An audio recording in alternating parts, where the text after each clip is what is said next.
Joe Biden attempted to keep public opinion focused on a promise kept. After 20 years, the U.S. was finally leaving Afghanistan. I stand squarely behind my decision. After 20 years, I've learned the hard way that there was never a good time to withdraw U.S. forces. But neither the president or any administration official has been able to address the chaotic manner of that withdrawal. Despite Biden's proclamation that the buck stopped with him, he lashed out both at the Afghan military and the Afghan political leadership that fled, even saying the U.S. had wanted to evacuate more people earlier, but was stopped by Kabul. I know there are concerns about why we did not begin evacuating Afghan civilians sooner. Part of the answer is some of the Afghans did not want to leave earlier, still hopeful for their country.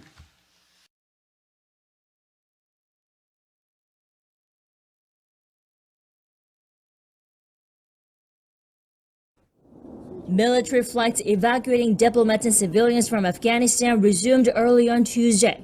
Kabul airport witnessed thousands of people desperate to flee overnight after the Taliban took over the capital.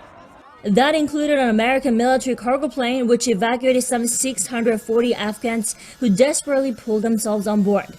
That's believed to be among the most people to have ever flown on a U.S. Air Force C-17 and 5 times more than is advised by the manufacturer. But not everyone made it out of the troubled city. At least 7 people died at the airport on Monday, some apparently falling to their deaths while trying to climb onto rescue planes. 2 were shot by U.S. forces, according to the Pentagon, as the U.S. resumed operations to secure the airport and take over air traffic control.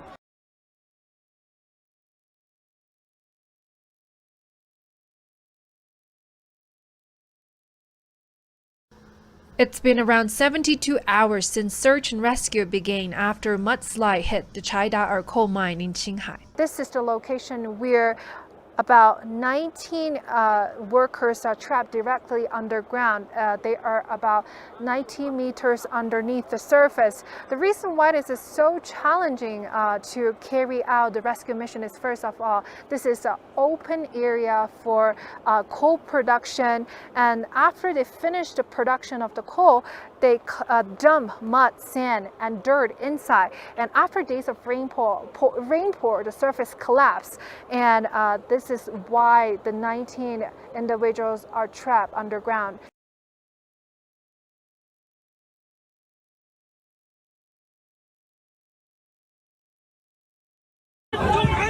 Here's something you don't see every day in Qatar: a popular protest. These are members of the Al Mura tribe who are furious at being excluded from Qatar's first ever elections for parliament.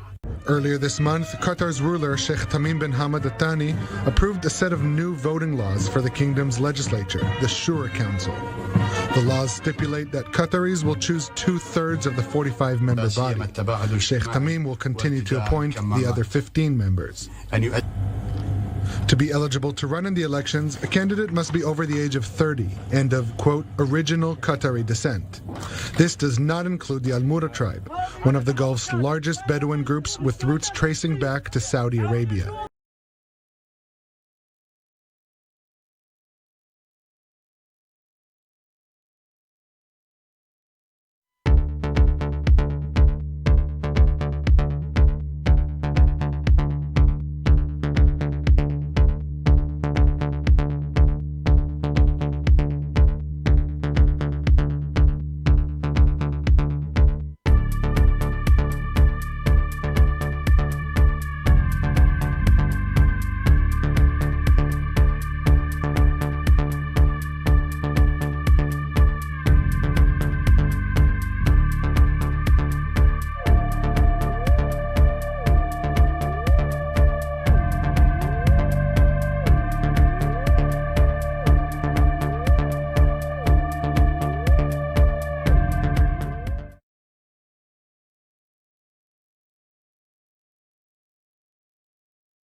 Let's now shift our focus to Malaysia, where country's lawmakers have been asked to submit a letter stating their choice of candidate to be the country's next Prime Minister.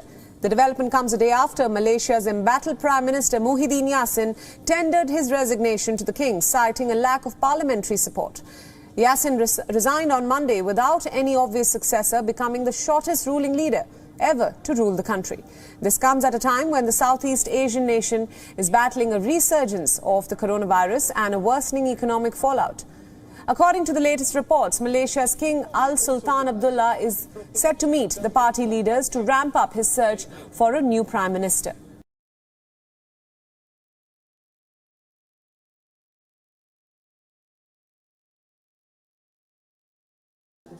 Ivorian medical staff received the first doses of Ebola virus vaccine on Monday after the discovery of the first case in Abidjan in nearly 30 years.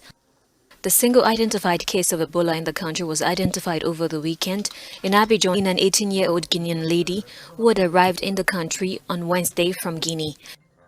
Ebola causes severe fever and, in worst cases, unstoppable bleeding. It is transmitted through close contact with bodily fluids, and people who live with or care for patients are most at risk.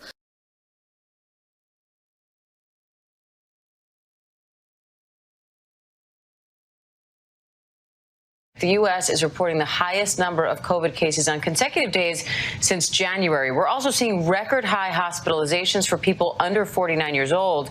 This as Dallas has run out of ICU beds for children. This morning, COVID-19 surging across the South as cases climb. Please send help now. The 8 states with the highest case rates all in the same region. In Houston, nearly 600 patients waiting for hospital beds, 87 of them ICU beds. Nationwide, more than 140,000 new COVID cases reported Friday and Saturday, the highest on consecutive days since January.